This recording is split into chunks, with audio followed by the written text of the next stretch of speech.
Avant de commencer, je voulais vous prévenir que mon ami Tom Marvel vient de lancer sa chaîne, et je vous invite tous à aller y faire un tour. Bref, je vous laisse avec un petit extrait de sa chaîne, et ma vidéo commencera juste après. Bonjour à tous. Aujourd'hui est un grand jour, puisque je sors la toute première vidéo de ma chaîne YouTube. Parce que oui, j'ai une chaîne secondaire que j'ai sortie avant ma chaîne officielle, qui est celle-ci, où je fais des lives sur des jeux vidéo PS4 comme Fortnite.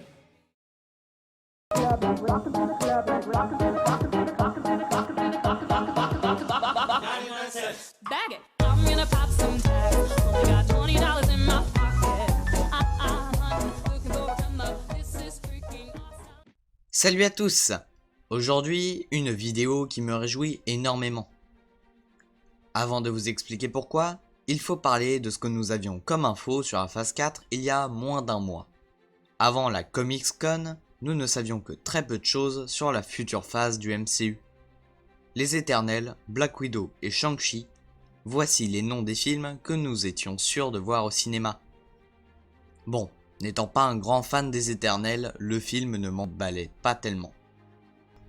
Ensuite, Shang-Chi, eh bien, je ne connais pas trop ce personnage, donc j'étais content qu'un nouveau personnage arrive, mais sans plus.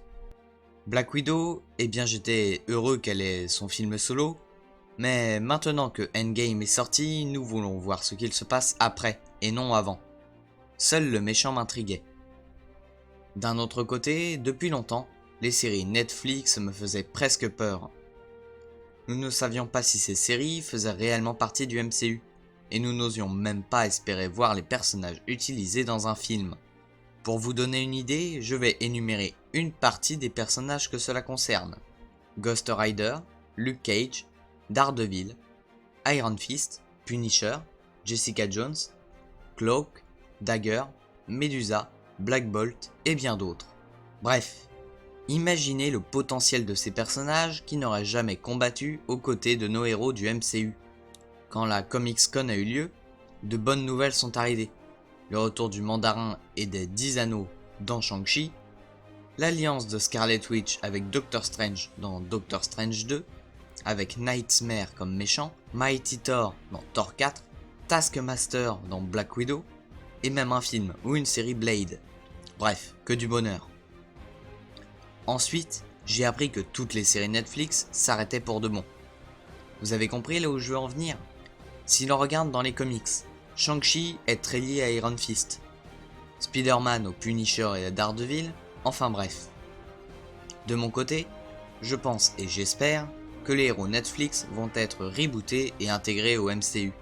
Depuis longtemps, je dis que le MCU n'utilise qu'une infime partie du potentiel de Marvel.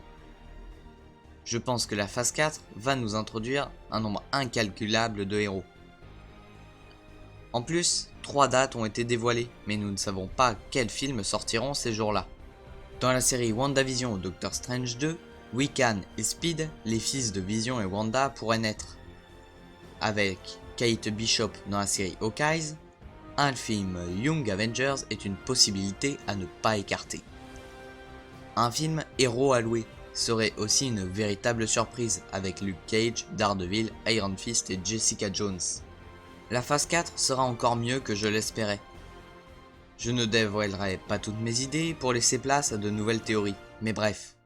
Cette vidéo était dans le but de vous prévenir que maintenant, les théories et le MCU n'ont plus de limites.